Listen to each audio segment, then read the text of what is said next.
Olá pessoal, eu sou o Rafael Santana e esse é mais um vídeo do canal Livro na Veia.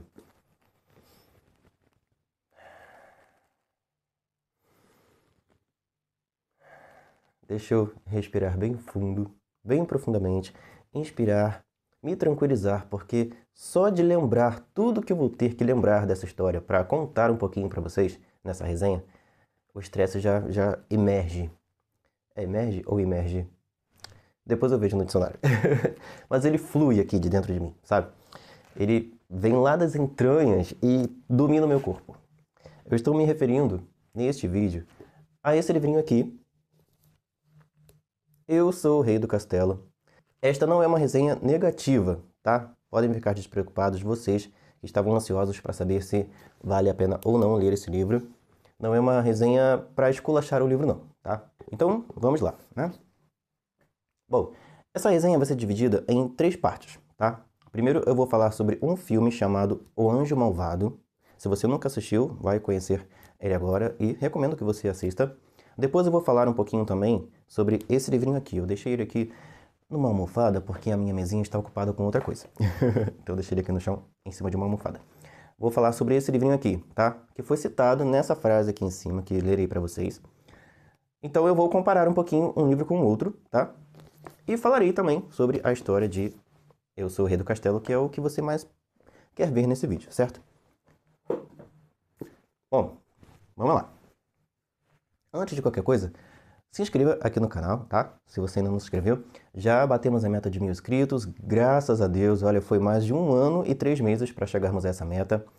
Mais de 150 vídeos e o canal tá indo, né? Tá indo. Então, muito obrigado a todo mundo que já se inscreveu aqui no canal, que me ajudou a bater essa primeira meta de 1000 inscritos. Agora é correr atrás dos 10 mil, depois dos 100 mil, depois do 1 milhão. Já pensou? O Livro na Veia ser o primeiro canal literário do Brasil, do mundo não sei, a ter 1 milhão de inscritos? Olha que honra que seria, né? Mas estamos aqui, tá? E continuaremos. Então, se inscreva aqui no canal, deixe seu like se gostar desse vídeo. E também, se for comprar qualquer coisa na Amazon, compre a partir do link de afiliado que eu deixo na descrição. Eu vou falar primeiro do livro, depois eu falo do filme, O Anjo Malvado, e depois menciono algumas características de Senhor das Moscas que eu gostaria de ter visto nesse livro, porque ele foi comparado com O Senhor das Moscas, então queria entender por quê. E coisas que tem aqui que não tem lá, né? O que um livro tem de parecido ou não entre eles, certo? Bom, esse livrinho aqui, pelo que eu vi aqui nas informações bibliográficas, ele foi publicado pela primeira vez em 1979. E tem uma outra versão dele, que eu acho que talvez ela tenha feito alguma atualização ou revisão, em 1989, o ano em que nasci. Então não é um livro assim, lançamento recente. Ele, pelo visto, nunca tinha sido publicado aqui no Brasil, ou estava há um bom tempo sem publicação. E a Darkside trouxe então o lançamento desse livro em 2023. A edição está belíssima, tá? É em capa dura. Tem essas folhas de guarda que são muito bonitas, tanto na frente quanto atrás.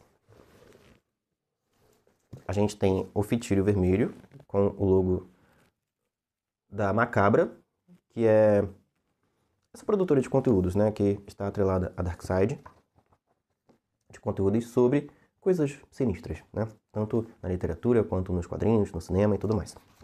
A gente também tem várias ilustrações ao longo do livro, tá? Que são muito bonitas, muito belas. O capricho visual do livro é algo que eu não tenho, né, que criticar. Não tenho nada a dizer de ruim sobre o capricho que a Darkside tem com as suas edições, certo? Sempre no final de um capítulo temos uma ilustração e sempre tem essa página inicial do capítulo seguinte nessa cor preta, com esse corvo aqui em cima do capítulo, certo? Vou mostrar só mais um para vocês, porque são vários capítulos, acho que são 18 capítulos. Então eu não vou mostrar todas as ilustrações. Vou deixar algumas para vocês descobrirem quando forem a uma livraria folhear o livro ou quando comprarem o exemplar de vocês, tá? Bom, deixa eu ver aqui a quantidade certa de capítulos para eu não dar informações equivocadas. São 17, tá? Então quase acertei. Esse livrinho aqui, ele tem 4 personagens principais. mais para o final do livro entram outros personagens na história. Temos também uma quinta personagem, que também volta e meia está presente aqui. São eles Edmund Hopper, Charles Kingshaw e o Sr. Hopper, que se chama Joseph, e a Sra. Kingshaw, a mãe do Charles. Neste momento não estou lembrando do nome dela. Não me lembro agora se o nome dela foi citado ou não, mas não consigo me recordar agora. Mas se ele foi citado ou não, depois eu coloco aqui embaixo para vocês saberem também. Sua avó tinha morrido há 3 meses, então eles se mudaram para a casa. Só volto a morar lá quando a propriedade for minha, dissera o pai dele, mas o velho jazia no andar de cima, depois de um segundo derrame, e lá ficava sem aporrinhar. Levaram o garoto para vê-lo. Não precisa ter medo, disse o pai, nervoso. Ele agora está muito velho, muito doente. Eu não tenho medo nunca. E era a pura verdade, embora o pai não acreditasse. Esse é o comecinho de Eu Sou o Rei do Castelo. Aqui a gente tem 3 personagens, 4 na verdade, certo? Os pais do Joseph Hopper, e portanto os avós do Edmund, e eles dois, o Joseph e o Edmund. Eles passam a morar numa propriedade chamada Warrings, que fica numa região ali da Inglaterra que é mais pacata, é mais sossegada e tal. Tem algumas vilas no entorno dessa casa, mas eles têm muita privacidade. Eles vivem numa propriedade ali que é bem destacada, digamos assim. Não tem tantas coisas no entorno, tantos vizinhos, tantas residências. Inclusive tem um bosque ali nos arredores chamado Hangwu e uma floresta mais à frente que todo mundo comenta que não é muito bom entrar lá, né? Porque ela é bem densa, então quem entra lá pode não conseguir sair. E eu me confundi um pouquinho nesse comecinho do livro, porque primeiro eles citam que a avó morreu e depois quem morre é o avô. Mas fica assim uma informação meio desconectada. Só lendo o capítulo inteiro vocês vão ver que tem algumas questões assim no texto que parece que ou a autora não teve muito apuro durante a escrita, ou que na tradução eles traduziram as frases de forma errada. E aí eu fui comparar. Não vou ler o capítulo inteiro aqui para vocês, mas se vocês tiverem muita curiosidade, se vocês querem realmente ler, comprar Eu Sou o Rei do Castelo para ler, vão até uma livraria, se tiver uma livraria perto de vocês, e leiam o primeiro capítulo que vocês vão entender o que eu estou dizendo, tá? Mas é um problema que tem só aqui no comecinho do livro e depois fica tudo certo, tá? A escrita é muito boa, a Susan Hill escreve bem, mas esse comecinho aqui, eu não sei, tem alguma coisa aqui que me incomoda. As construções de algumas frases me incomodam, as informações ditas aqui. A gente tem como foco a morte da avó, e aí depois o avô morre e não é mostrado ele morrendo, não é dito como que ele morreu, não tem a cena do enterro. Então, tipo assim, eu fiquei pensando, quem tinha morrido era a avó. O avô morreu e eles, não teve nenhuma menção de como ele morreu ou quando ele morreu, certo? Eu fiquei me confundindo mais com isso daí. No início do livro a gente lê que a avó morreu, mas depois quem estava morto era o avô. Mas não teve essa especificação de quando isso aconteceu e como aconteceu. Então ficou meio jogado assim. O avô morreu também, mas, não preciso te dizer quando foi. Pois bem, a história avança e a gente vê então o Joseph e o Edmund se mudando para essa residência. Essa propriedade é chamada Warrings. Tem várias coisas por lá. Inclusive tem um salão chamado Salão Vermelho, que é onde ficam várias mariposas empalhadas, guardadas em caixas de vidro, porque o avô do Edmund e o pai do Joseph, ele era um estudioso de mariposas, de insetos em geral, certo? Mas principalmente mariposas. E ele era um especialista nesse assunto, era uma pessoa renomada, um homem de muitas posses.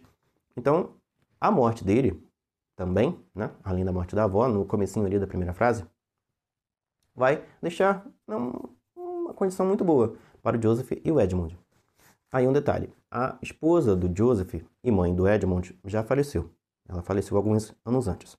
Então o Joseph é viúvo e vai se mudar para essa casa apenas com o filho, certo? E durante algumas cenas aqui no começo do livro, a gente vê apenas eles dois vivendo ali. Eles dois e a senhora Bulland, que é a empregada, a cozinheira ali da casa.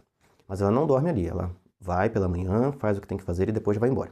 E num primeiro momento, o Edmund, que é uma criança assim, é um garoto estranho, esquisito, o próprio pai descreve ele dessa forma, os seus pensamentos e tal.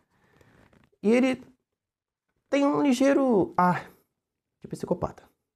Ele é muito possessivo nas coisas dele, Ele é muito egoísta, muito egocêntrico. Ele é muito... Tipo assim, o mundo é todo meu e dane-se quem acha o contrário, né? Ele é muito cheio de si também. Muito esperto, muito inteligente, muito manipulador, controlador. O garoto tem todos os defeitos que uma criança pode ter, tá? Se eu conhecesse uma criança dessas aqui, de duas uma, ou eu ia dar um pontapé nele e eu nunca mais veria ele na minha vida, ou ia chamar um exorcista, porque tem alguns momentos aqui que eu acho que esse garoto não está sozinho, não. E a história vai avançando. O Joseph, ele tem seus afazeres, seus trabalhos, então, muitas das vezes, o Edmund fica sozinho em casa. E tem um certo afastamento entre os dois. A relação deles não é lá tão próxima assim, tá? O Joseph até é carinhoso em alguns momentos, mas ele sente que tem uma espécie de barreira entre eles, um vácuo na relação dos dois. Principalmente depois que a esposa do Joseph e mãe do Edmund faleceu. E outro detalhe, o livro se passa durante as férias de verão. Então, o Edmund passa a maior parte do tempo preso em casa, sem ter o que fazer, sem muita distração. E aí, com esses pensamentos de que o filho anda muito solitário, de que aquela casa é muito grande, muito soturna, e que eles precisam de vida, precisam de barulho, precisam de alegria, o Joseph decide então contratar uma mulher, uma governanta, para trabalhar ali e, de certo modo, servir ali também como uma cuidadora para o Edmund. E essa mulher que ele escolhe para ir para a sua residência, para Weddings, ela tem um filho chamado Charles. Essa mulher em questão é a senhora Kingshaw. E o seu filho se chama Charles Kingshaw. Tanto o Charles quanto o Edmund possuem 11 anos, tá? Eles têm 11 anos. Ah, e outro detalhe também que me confundiu durante a leitura é que, até um certo ponto aqui, eu não sabia em que época que a história se passava, porque o livro não especificou, durante alguns capítulos, em que época a história se passava. Se era nos anos 70, que foi a época que o livro foi escrito, ou se era no passado, nos anos 20, nos anos 10, talvez até antes.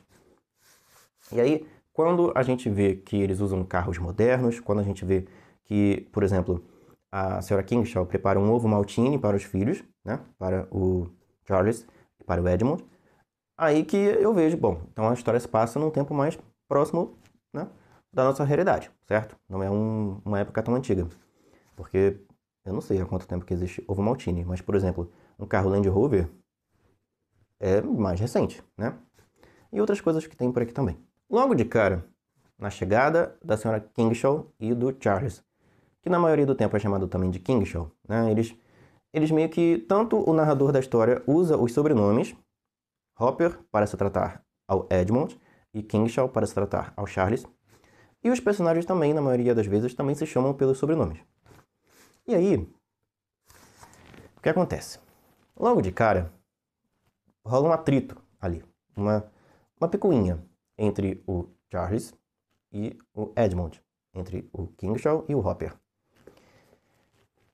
E por muito tempo no livro, essa picuinha, essas desavenças, essas provocações, um chamando o outro de bebezão, um chamando o outro de medroso, um provocando situações de desconforto entre eles, de briguinhas, algumas até um pouco mais, né, problemáticas e reais ali, de dar soco mesmo, né, de esbofetear, esse tipo de coisa. Os dois não se bicam desde o primeiro olhar.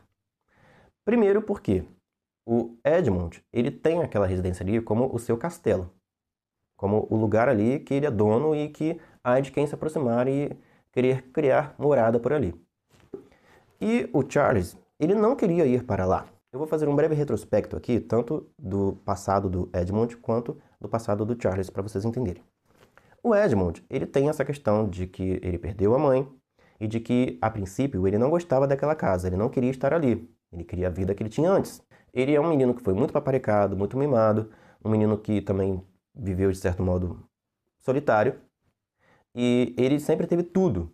Então, assim, ele literalmente se acha o tal, se acha o rei da cocada preta. Ele acha que todo mundo tem que fazer as vontades dele.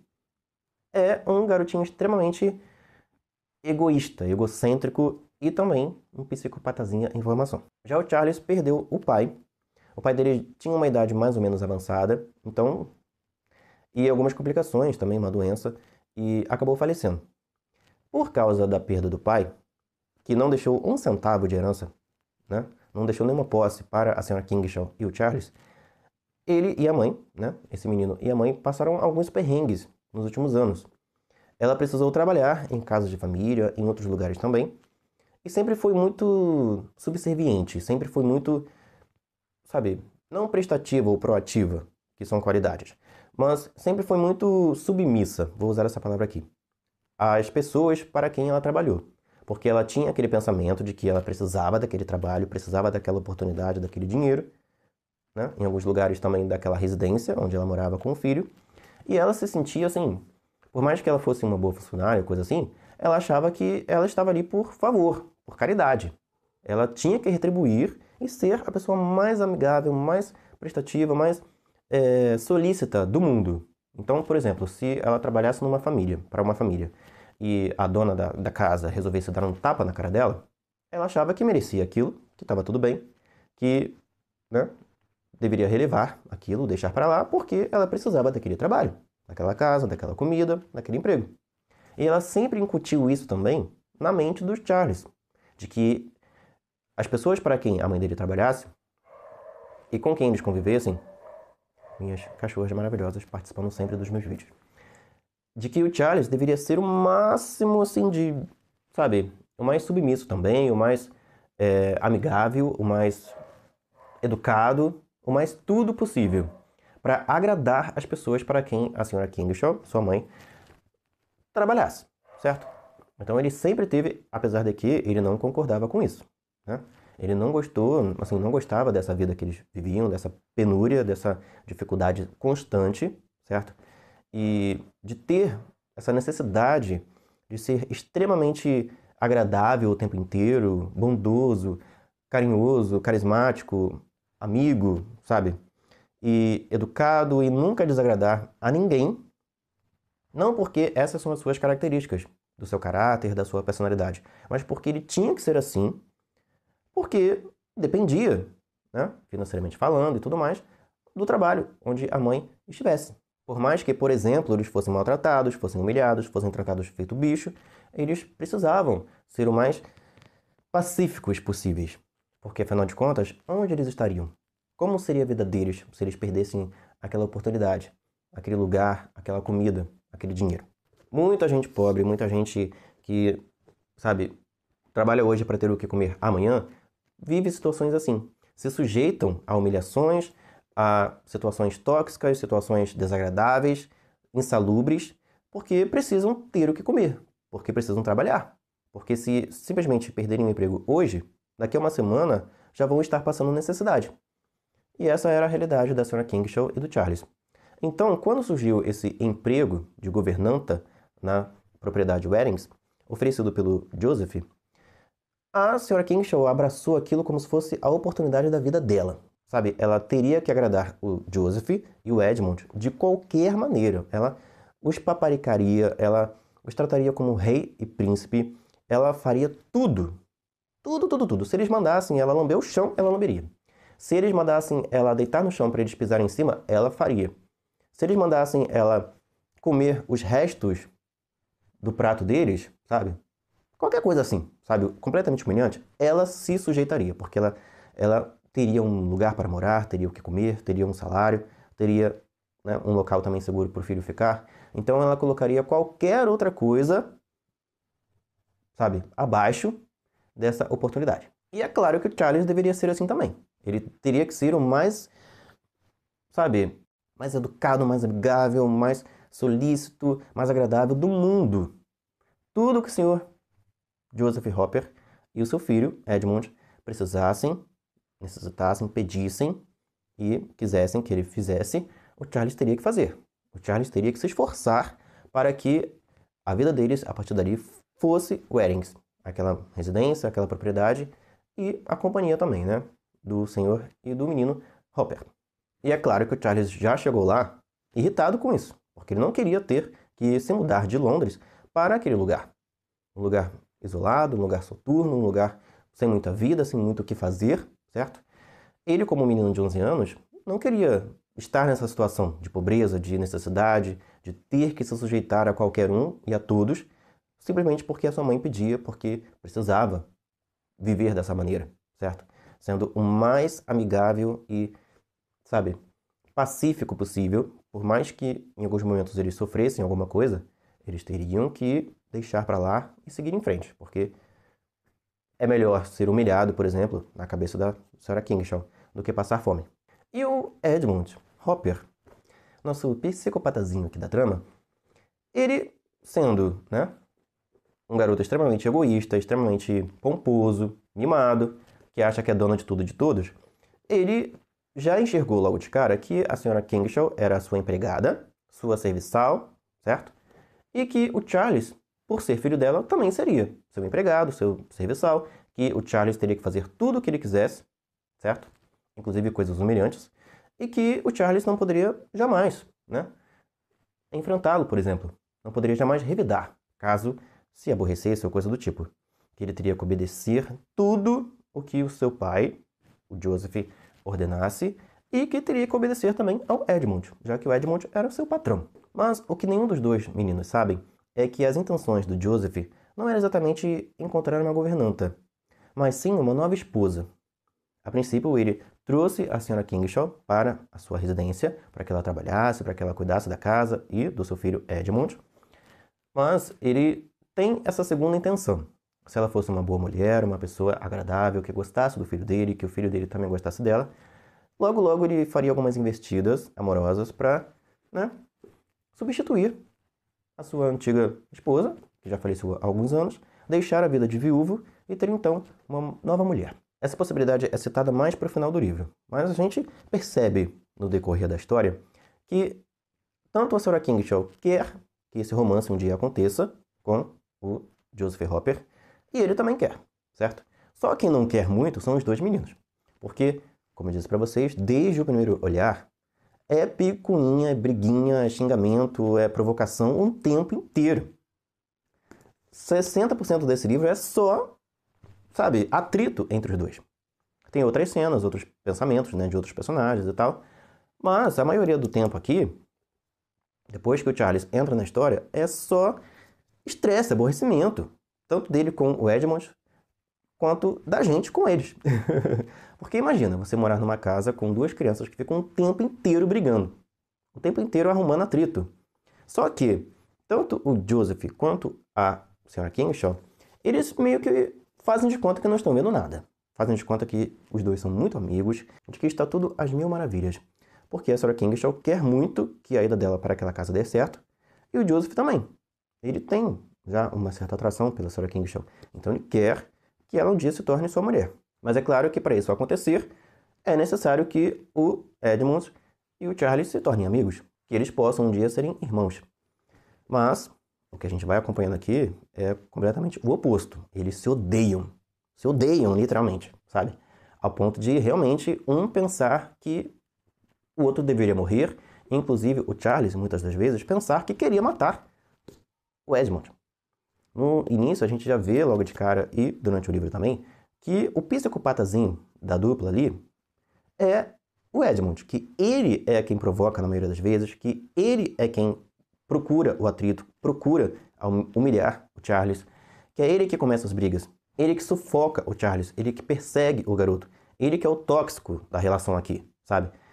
O garoto parece literalmente veneno, ele, onde ele tá, onde ele entra, onde ele pisca, onde ele respira, todo mundo ali sofre, sabe?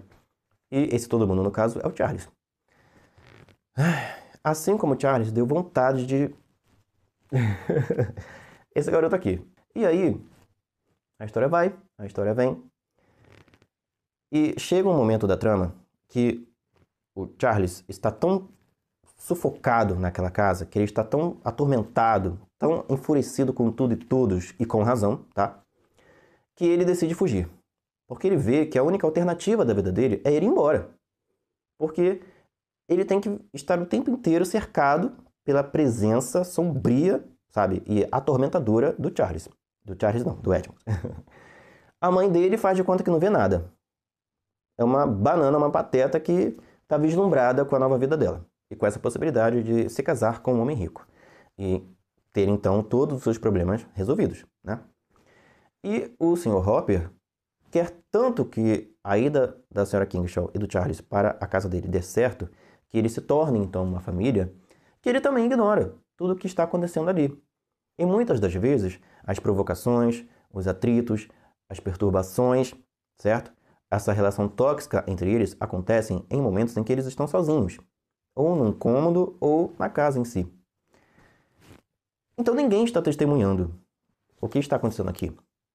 E quando o Charles fala do Edmund para o Sr. Hopper e para a Sra. Kingshaw, eles simplesmente ignoram, dizem que ele está de bobeira, que ele né, deve dar uma oportunidade, que são atritos assim que são normais, naturais de acontecer, né, no início de um relacionamento, assim, de uma proximidade entre duas crianças que não se conheciam, mas que depois eles vão ser super amigos, sabe, irmãos, camaradas, certo? Amigos do peito.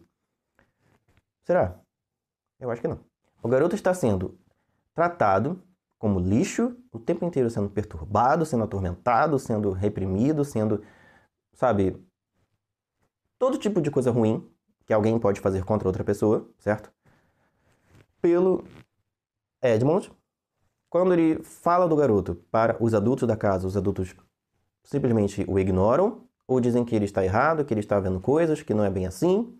Então ele vai fazer o quê? Vai embora. Ele decide então ir para esse bosque, o Hangwu, e depois atravessar a floresta e seguir em frente.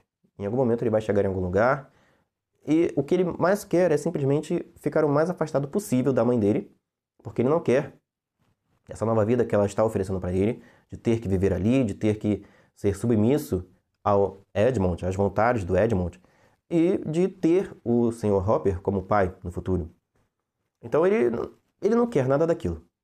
E o Edmund, claro, contribui para que ele não queira, né? Porque se o Edmund fosse camarada, gente boa, hospitaleiro, se tornasse amigo dele, seria outra realidade. Mas o cara fica o tempo inteiro ensigueirado ali, sabe? Literalmente sufocando o garoto. Quem que vai querer, né? São duas alternativas. Ou ele mata, ou ele mata o Edmund, se livra do Edmund, sabe? Ou ele vai embora. Não tem outra alternativa. Não tem como viver debaixo do mesmo teto com esse garoto. Não tem nem como respirar o mesmo ar desse garoto, desse Edmund.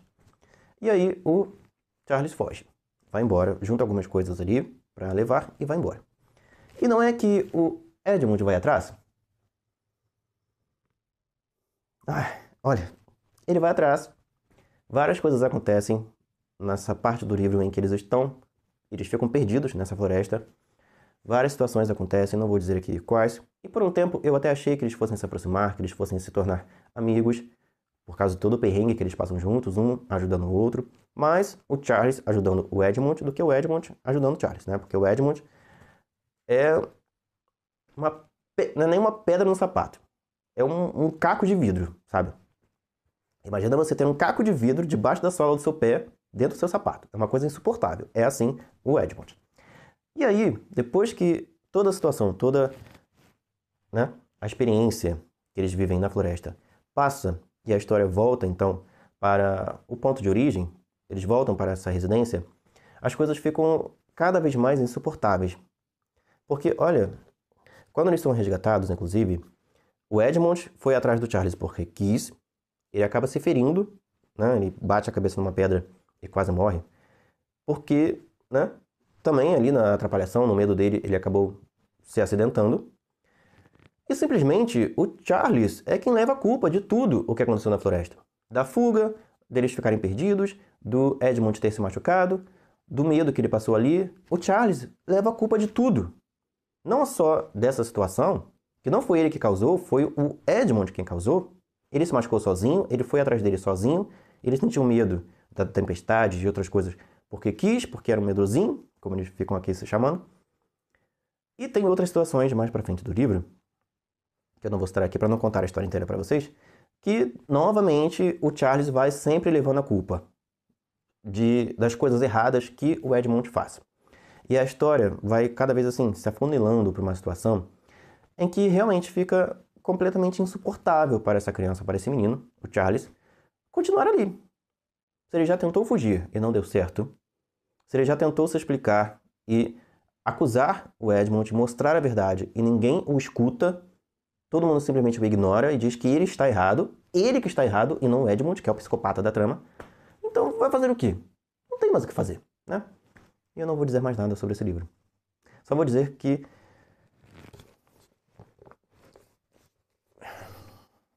é angustiante, tá? É perturbador.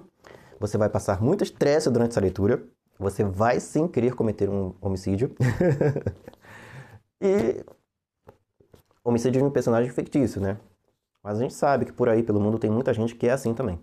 Tóxica, venenosa, sabe? Opressora. Crianças, inclusive, também, tá? Crianças não são santas, não, tá bom? A maldade já nasce no ser humano desde o primeiro instante de vida. Existem, sim, crianças malévolas por aí, tá bom? Então, estou olhando aqui para baixo que eu vou pegar aqui o meu exemplar de Senhor das Moscas. Esse vídeo tá gigantesco, tá, gente? Me perdoem, mas o livro rende. Aqui no comecinho, aqui na capa do livro, a gente tem essa seguinte frase aqui. Não sei se vocês vão conseguir enxergar. Igualado em horror apenas por O Senhor das Moscas. Isso foi dito por alguém do jornal Sunday Telegraph. E aí eu pensei, bom, será que é tão bom assim, tão angustiante, tão tenso e tão, né, como O Senhor das Moscas? Quero ler esse livro. Foi o que fiz. Vou deixar aqui na minha mesa de trás. E até um certo ponto do livro, antes da cena da fuga, antes de eles irem para a floresta e ficarem perdidos lá, eu até comentei no vídeo de diário de leitura que eu estava achando até o livro chato, porque era só picuinha o tempo inteiro de duas crianças. Mas quando a história vai para essa direção, dessa fuga, dessa ida deles para a floresta, a história ela se engrandece, ela cresce, sabe? E toda a tensão, a escrita também fica, né, mais evoluída, não sei o que aconteceu, tá? Mas o livro melhora em tudo depois dessa fuga, dessa cena da fuga. É como literalmente o que acontece aqui. Se você nunca ouviu falar em Senhor das Moscas, ou você já ouviu, mas nunca leu, vou contar mais ou menos um pouquinho aqui da história. Tem resenha, inclusive foi uma das primeiras resenhas que eu fiz aqui no canal sobre esse livro. Tem filme também por aí. Recentemente eu inclusive assisti ao filme de 1991. Tem duas adaptações, uma mais antiga, dos anos 30, e essa de 1991. Que tem lá na Prime Video, tá? Dublado. Se você for assinante, dá pra assistir ao filme. Que é diferente em algumas partes, mas também é um bom filme, tá? Ele foi fiel na maioria do livro. Só te digo que é uma história que você vai ficar pensando nela por muito tempo, tá? Aqui a gente tem um grupo de garotos que, fugindo da guerra, num avião, acaba caindo numa ilha. Eles ficam reclusos ali, esperando, né, aguardando um resgate. Na verdade, uma parte deles que fica aguardando esse resgate. Porque a outra parte, simplesmente, despiroca, sabe? Fica completamente doida da cabeça. E começa a agir, no decorrer dos capítulos, como selvagens. Como, sabe, trogloditas completos. Eles ficam ali, começam, as roupas vão se deteriorando com o tempo, eles chega um momento que eles realmente ficam até nus, pintados, andando com hastes, sabe? Como se fossem caçadores de tribos, assim, bem dos primórdios da humanidade, e agindo literalmente como selvagens. Até que a história vai chegando num ponto em que a civilidade ali é uma coisa escassa, só meia dúzia de personagens. E chega um ponto em que só dois personagens, literalmente, ainda mantêm a civilidade, ainda mantêm a sanidade, que são o Ralph e o Porquinho. E mais, pro final do livro, é só tragédia, tá? É só desgraça. Ai, meu Deus do céu. Então eu pensei, vai ser nesse nível aí. Só que em O Senhor das Moscas, que é muito bem escrito, um livro maravilhoso, tá? Uma obra primorosa mesmo. A construção do clima e a ambientação e tudo mais é extremamente bem elaborada, extremamente bem feita, bem construída. William Golding é um autor maravilhoso, tá? E ali no livro da Susan Hill, eu não identifiquei isso até o ponto em que vem aí a parte da floresta. Quando chega esse momento do livro, aí sim eu identifiquei que o livro estava, assim, evoluindo. O livro meio que estava numa reta, né, de só picuinha, estresse, aborrecimento e os dois querendo se matar dentro de casa. Mas quando vem a parte da fuga e todas as coisas que acontecem depois, aí o livro faz disso, né? Ele melhora pra caramba e a trama realmente vai se tornando um suspense, um drama, um terror psicológico, uma coisa assim, sabe? angustiante. Já estava um pouco, mas assim, antes da parte da floresta estava mais irritante do que angustiante. Depois da parte da floresta, aí começou a ficar angustiante, começou assim, sabe? E não dava mais para largar o livro. Que é o que acontece aqui também. Então agora sim, depois que eu terminei a leitura, eu entendi essa comparação, tá? Ele, assim como O Senhor das Moscas, é um livro que vai te aborrecer, que vai te estressar, que vai te angustiar, que vai te deixar agoniado, que você vai se questionar como que as pessoas conseguem, né, sabe, serem cegas, no caso, o Sr. Hopper e a Sra. Kingshaw, como que alguém consegue aguentar por tanto tempo uma vida tóxica, né, uma convivência tóxica com alguém, como que alguém consegue ser tão insuportável, tão mal, tão maligno. E tem um garoto aqui na história também que é mais ou menos assim também. Também é um psicopatazinho. Então, assim, você vai se questionar sobre muitas coisas. É um livro que vai fazer você pensar em, sabe? São dois ótimos livros, duas ótimas leituras, tá?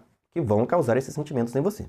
E esses questionamentos. Então já fique avisado, tá? Se você é uma pessoa que não gosta de se estressar, que quer viver uma vida zen, não leia esses dois livros. Mas se você gosta de entender a complexidade da mente humana, e até onde o ser humano é capaz de chegar, no quesito ruindade, leia, tá? Tanto Eu Sou o Rei do Castelo, quanto O Senhor das Moscas. Mas fique avisado também que o final, tanto desse quanto desse livro, dá vontade de chorar. E antes de a gente encerrar esse vídeo, deixa eu só comentar com vocês sobre um filme chamado O Anjo Malvado. Vou colocar o cartaz dele aqui. Eu não sei agora exatamente qual é o serviço de streaming que tem esse filme. Eu acho que tem na Star Plus. E agora a Disney Plus se juntou com a Star Plus, então acho que deve estar aí no Disney Plus. Mas não tenho certeza, tem que dar uma pesquisada aí no Google. Esse filme passou várias vezes na sessão da tarde e eu assisti quando eu era criança, quando eu era pré-adolescente. E era um filme que, a primeira vez que eu vi, me impactou muito. Foi a primeira vez que eu tive contato com uma história de suspense. E com uma história de psicopata. É um filme que fala sobre dois meninos, um deles interpretado pelo Macaulay Culkin e o outro interpretado pelo Elijah Wood. O personagem do Elijah Wood é um menino que eu colocaria aqui como o Charles, que perde a mãe e o pai, por causa do seu trabalho e tudo mais, que ele precisa viajar o tempo inteiro, deixa ele então com o irmão dele, que mora numa casa, numa outra cidade, perto de, né, uma baía, um lugar mais frio, mais gelado, né, e tal, que neva bem. E esse personagem do Elijah Wood passa então a morar com os tios, com o irmão do seu pai e a cunhada do seu pai. Uma personagem muito doce, muito amável, muito hospitaleira, uma mãezona para o personagem do Elijah. E ele, inclusive, ao longo do filme, até, né, começa já a ter esse sentimento por ela, como se ela fosse uma mãe mesmo. E eles têm esse casal, né, os tios do Elijah, do personagem do Elijah, têm dois filhos. Na verdade, tinha três, né, mas um, que era bebezinho, morreu afogado numa banheira. E mais pra frente a gente descobre como que isso aconteceu. Tem o Macaulay Culkin, né, o personagem dele, que é o filho mais velho, e uma menina, que eu descobri depois, bem depois, que é a irmã do Macaulay Culkin na vida real. Eles dois, então, né, a menina é uma criança como qualquer outra, que gosta de brincar, de se divertir. Já o personagem do Macaulay Culkin é um psicopatazinho, também controlador, também possessivo, também dono do lugar, né, do castelo, e que tem muitos ciúmes da mãe. E quando ele percebe que o personagem do Elijah, seu primo, está se aproximando, se afeiçoando pela mãe dele, e tanto a mãe, né, pelo sobrinho, aí começa a perturbação. É um filme, assim, também muito agoniante, assim, muito, sabe, o Macaulay Culkin no filme vai fazendo várias coisas, assim, várias atrocidades para uma criança, né, até para um adulto, vai perturbando mesmo o personagem do Elijah Wood. Tem uma cena, por exemplo, da comida que está na geladeira, que o Macaulay Culkin, vou chamar assim, né, porque eu não lembro agora o nome dos personagens, o Macaulay sugere que teria envenenado a comida que estava na geladeira. Ou seja, se a família comesse, ia todo mundo morrer. E aí o Elijah, né, pega a comida, taca tudo na pia para destruir a comida, assim, com desespero mesmo. E os pais, né, os tios dele, no caso, os pais do psicopatazinho, do Macaulay, veem aquilo como um absurdo. Você está destruindo a comida. Mas ele está fazendo aquilo para salvar a família. quem garante que aquilo realmente não estava envenenado? Então, assim, me lembrou muito, tá? Quando eu ouvi falar sobre esse livro pela primeira vez, eu associei logo a sinopse com a história de Um Anjo Malvado. E por incrível que pareça, eu ainda gosto, assim, comparando as duas tramas, eu ainda prefiro a história de Um Anjo Malvado. Tanto por causa do final, que é mais agradável, e por causa do desenrolar também da história, tá? Os acontecimentos, para mim, são mais interessantes lá do que aqui.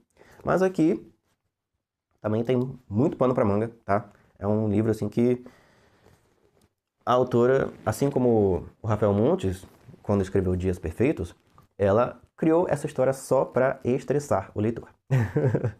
Só para fazer ele ficar realmente assim estatelado, olhando pro teto, sem saber o que fazer da vida, depois de tudo que acontece aqui. Então é isso. Falei pra caramba, né? Virou quase um documentário esse vídeo. Mas esses foram os meus comentários sobre Eu Sou o Rei do Castelo, sobre Senhor das Moscas. Se vocês quiserem conhecer mais detalhes, assistam a resenha.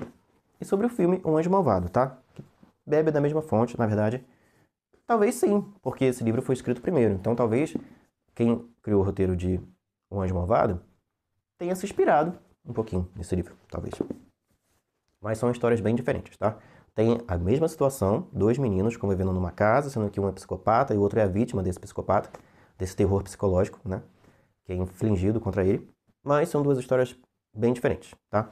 Então, depois que você tiver lido esse livro, que não tem filme, não tem adaptação, assista O Anjo Malvado, que é outra história com a mesma pegada, que eu acho que você vai gostar também, tá? Então é isso, vou ficando por aqui. A gente se vê nos próximos vídeos aqui do canal. Muito obrigado a você que viu esse vídeo até aqui, que teve paciência, né? Já que esse vídeo ficou bem grande. Que já se inscreveu, que deixou o seu like, que vai comentar aqui o que achou de tudo que eu falei aqui. E que também vai comprar tanto esses livros ou qualquer outro produto na Amazon através do meu link de afiliado. Muito obrigado. A gente se vê nos próximos vídeos. Tchau.